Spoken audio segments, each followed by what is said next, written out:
Assalamualaikum warahmatullahi wabarakatuh.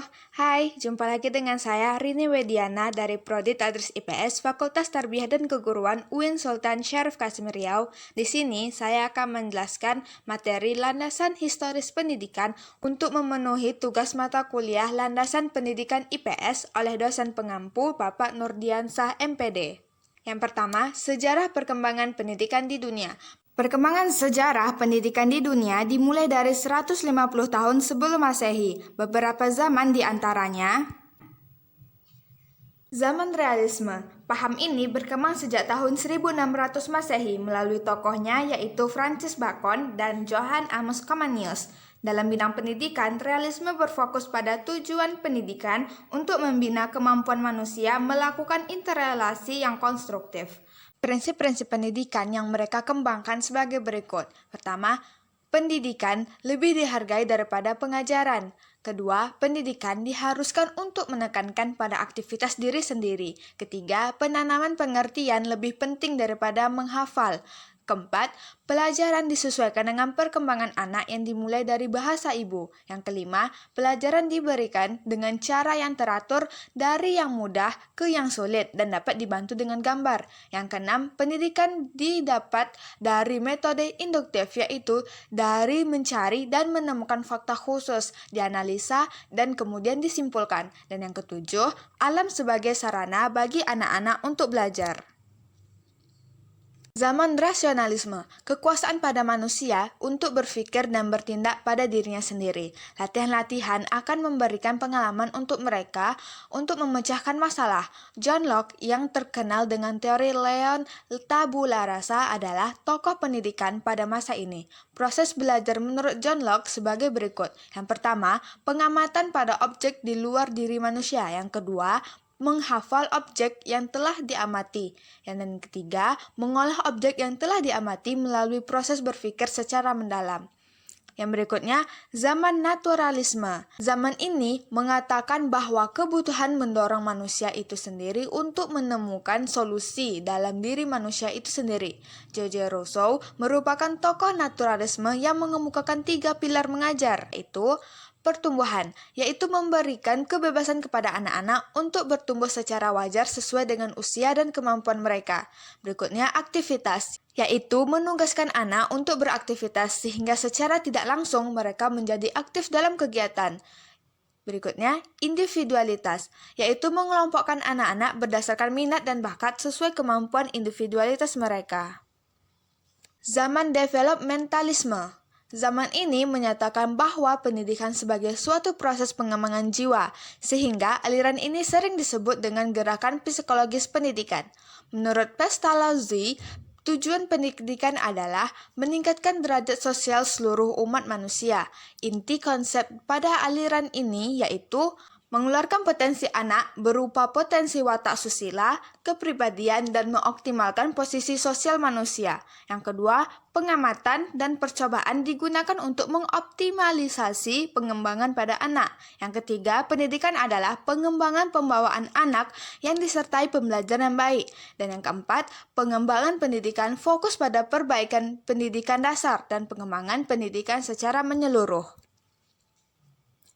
Zaman nasionalisme. Zaman ini berkembang pada abad ke-19 dan merupakan usaha untuk membentuk tokoh-tokoh bangsa dan mempertahankan kaum imperialis. Lacatolais, Fichte, dan Jefferson merupakan tokoh pada zaman ini. Tokoh-tokoh tersebut mengemukakan konsep pendidikan sebagai berikut. Yang pertama, menjaga dan memperkuat kedudukan negara. Yang kedua, mengutamakan pendidikan, sekular, jasmani, dan kejujuran.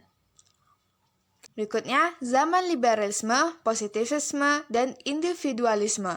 Paham liberalisme berpendapat bahwa pendidikan adalah alat untuk memperkuat kedudukan pemerintah yang pernah dipelopori dalam bidang ekonomi oleh Adam Smith. Pada masa ini, siapa yang memiliki banyak pengetahuanlah yang paling berkuasa sehingga ini akan mengarahkan kepada paham individualisme. Sedangkan positif percaya pada kebenaran yang diamati oleh panca indera sehingga kepercayaan terhadap agama semakin lemah. Tokoh terkenal positivisme adalah Auguste Comte. Sedangkan tokoh awal individualisme dipelopori oleh ilmuwan Jerman bernama Martin Luther. Berikutnya, zaman sosialisme. Aliran ini adalah reaksi dari dampak lahirnya aliran liberalisme, positivisme, dan individualisme. Dalam aliran ini, masyarakat adalah elemen penting daripada aliran individualisme seseorang. Semua membutuhkan peran masing-masing untuk saling bersosial. Oleh karena itu, pendidikan harus didedikasikan sebagai upaya dan tujuan tertentu. Masuk yang kedua, yaitu perkembangan sejarah pendidikan nasional. Para pendiri negara Indonesia merumuskan sebuah rumusan prinsip bangsa Indonesia, yaitu 5 prinsip bangsa Indonesia yang kemudian disebut Pancasila. Jika dikaji dari segi sejarah, nilai-nilai sejarah dari terbentuknya rumusan 5 sila dirumuskan berdasarkan kondisi asli bangsa Indonesia yang menjadi dasar ideologi bangsa, bukan lahir sebagai ideologi yang menguasai bangsa, melainkan sebagai ideologi yang nilai-nilainya tercermin dari bangsa Indonesia itu sendiri. Dari sejarah pendidikan, perkembangan pendidikan di Indonesia dapat selalu berkembang. Ada beberapa zaman yang mempengaruhi pendidikan di Indonesia, yaitu sebagai berikut. Yang pertama, zaman purba. Kebudayaan masyarakat pada zaman purba tergolong kebudayaan maritim. Kepercayaan yang dianut masyarakat antara lain animisme dan dinamisme. Masyarakat dipimpin oleh ketua adat. Pendidikan dilaksanakan dalam lingkungan keluarga dan dalam kehidupan keseharian masyarakat yang alamiah.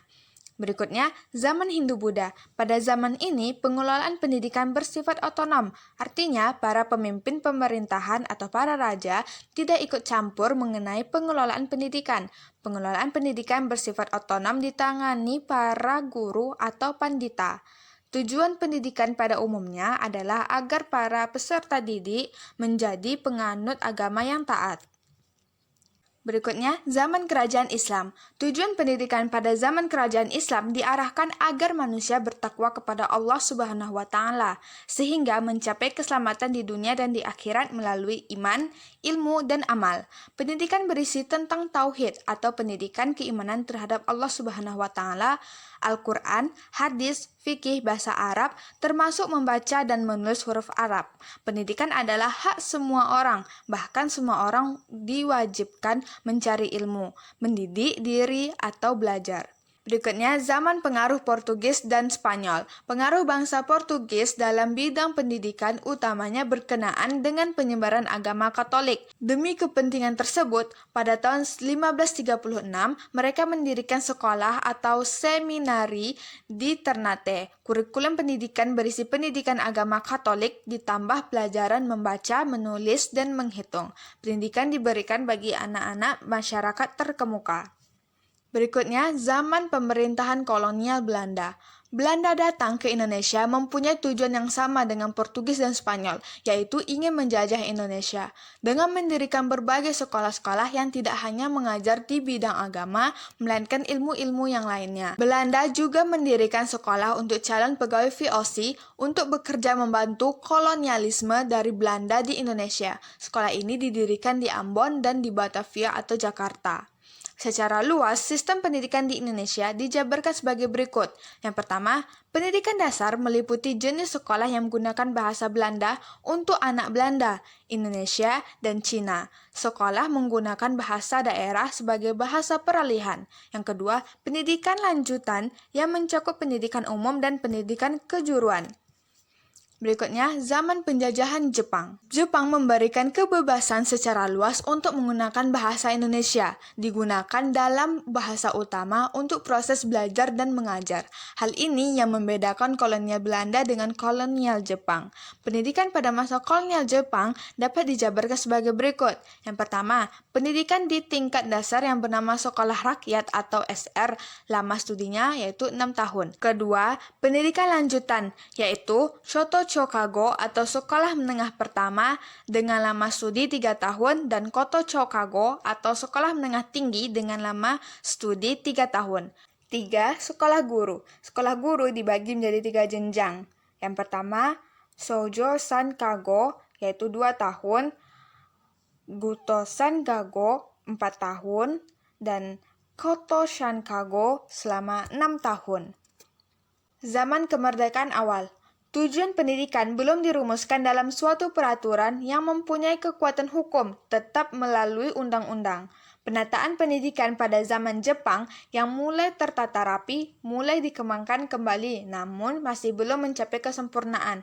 Bahkan tidak semua daerah-daerah di seluruh wilayah Indonesia mendapatkan pendidikan yang sama rata karena faktor ancaman keamanan.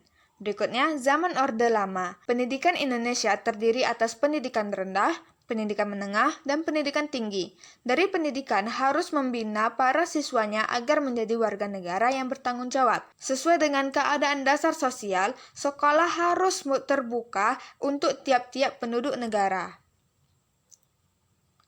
Berikutnya, zaman Orde Baru. Sistem pendidikan pada zaman Orde Baru dikoreksi dengan menambahkan pendidikan agama pada semua jenjang pendidikan yang ada pada zaman Orde Lama. Sistem pendidikan juga dirubah dengan sistem sentralisasi pada pemerintah pusat.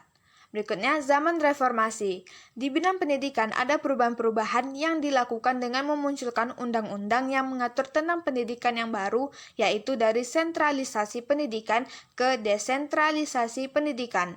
Peningkatan instrumen-instrumen pendidikan seperti kurikulum berbasis kompetensi, manajemen berbasis sekolah, life skill, total quality management, kurikulum tingkat satuan pendidikan, dan kurikulum 2013. Implikasi sejarah terhadap konsep pendidikan nasional. Yang pertama, tujuan pendidikan. Pendidikan diharapkan bertujuan dan mampu mengembangkan berbagai macam potensi peserta didik serta mengembangkan kepribadian mereka secara lebih harmonis. Tujuan pendidikan juga diarahkan untuk mengembangkan aspek keagamaan, kemanusiaan, dan kemandirian peserta didik. Kedua, proses pendidikan. Proses pendidikan, terutama proses belajar mengajar dan materi pelajaran harus disesuaikan dengan tingkat perkembangan peserta didik, melaksanakan metode global untuk pelajaran bahasa, mengembangkan kemandirian dan kerjasama siswa dalam pembelajaran.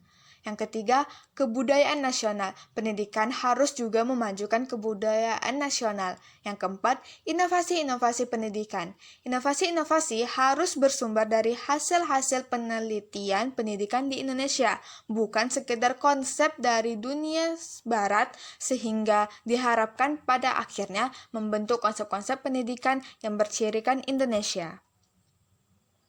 Demikian penjelasan dari saya. Terima kasih atas perhatiannya. Assalamualaikum warahmatullahi wabarakatuh.